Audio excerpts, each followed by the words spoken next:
Bike's all built up. The next step is to take it outside and take some pictures of it to get it measured for a custom frame bag.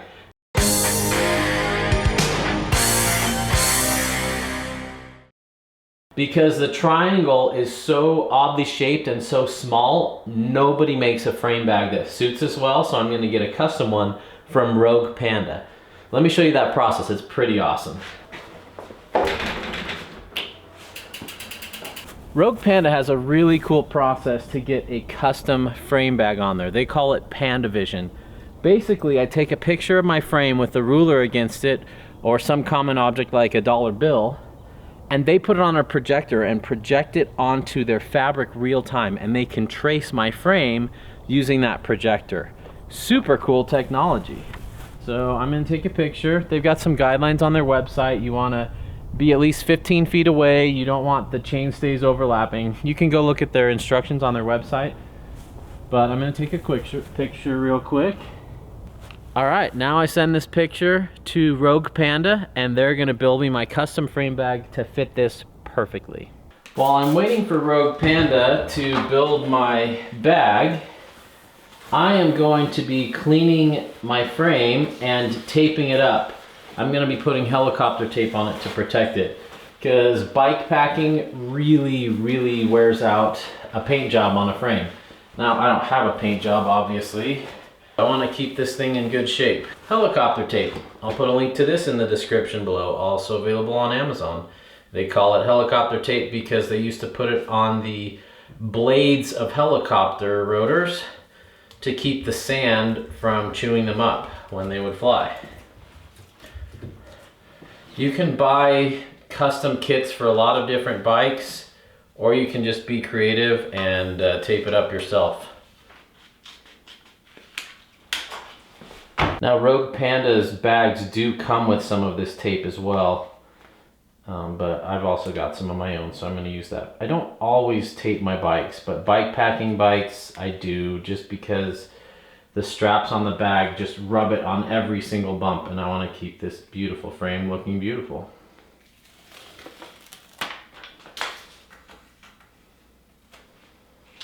So it actually, in my opinion, looks less beautiful with the tape on it, but when you take the tape off, if you ever want to sell it or change it up, it's going to look better.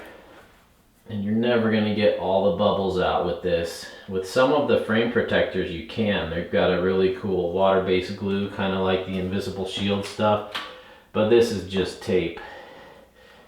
But it's okay. It's going to keep the frame looking good when I take it off.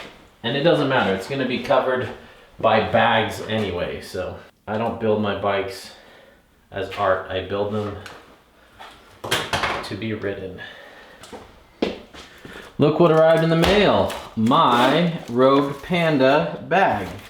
It's a cool bag, they've got a really cool design.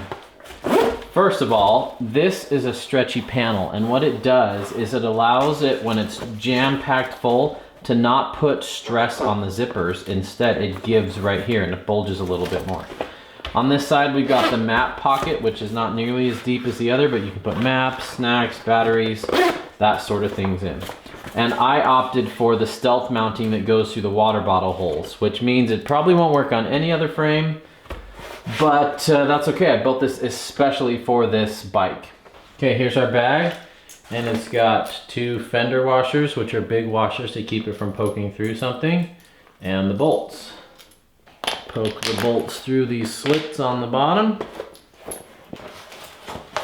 Got my frame all taped up. Get in there. All right.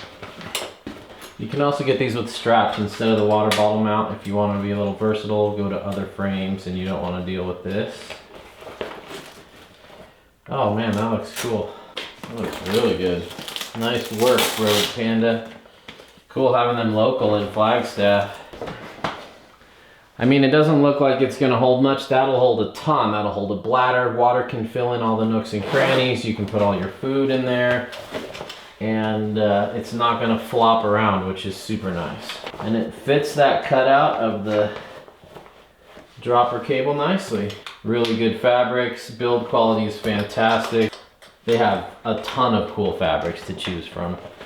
I was tempted to go bright like my shirt and psychedelic and crazy, and then the other part of me is like, let's just do subdued and do a little tan or black or something. These are gonna get dirty. We went with a color that would work fine in the dirt. That looks really good. That is ready for an adventure. I just need a few more bags, dial it in, get all the angles just right, bed the brakes. If you don't know how to bed the brakes, I've got a video linked on how to do that. That's very important on a new bike. This thing's ready. It's kind of a trials machine too. I'm gonna turn this into a street trials, pump track, skate park bike that I also bike pack on. That's gonna be fun. The smaller frame's gonna be more comfortable. In the day, it's gonna be easier to bunny hop, move around, jump. And the rigid fork's gonna make it feel like a big BMX bike. And I love rigid forks for bike packing. That is a cool build. I had almost all the parts. For 200 bucks, I had to buy a rotor, I had to buy bars, and I had to buy the brakes off my buddy. So that put me at about, $240, I think. So I went a little bit over my budget, but not bad considering I had everything else. And even though this shifter's got play in it, when there's tension on it with the chain, it actually shifts just fine. And I'm fine with 11 speed. I would like a wider range cassette so that I could get, you know, up those really steep hills. But this is gonna be fun. I am super excited for this. Thanks for watching. Post down in the comments below if you've ever been bike packing, what your experience was like. If you have goals or desires to go bike packing, and maybe what your dream bike packing bike is. I'm excited to hear from that.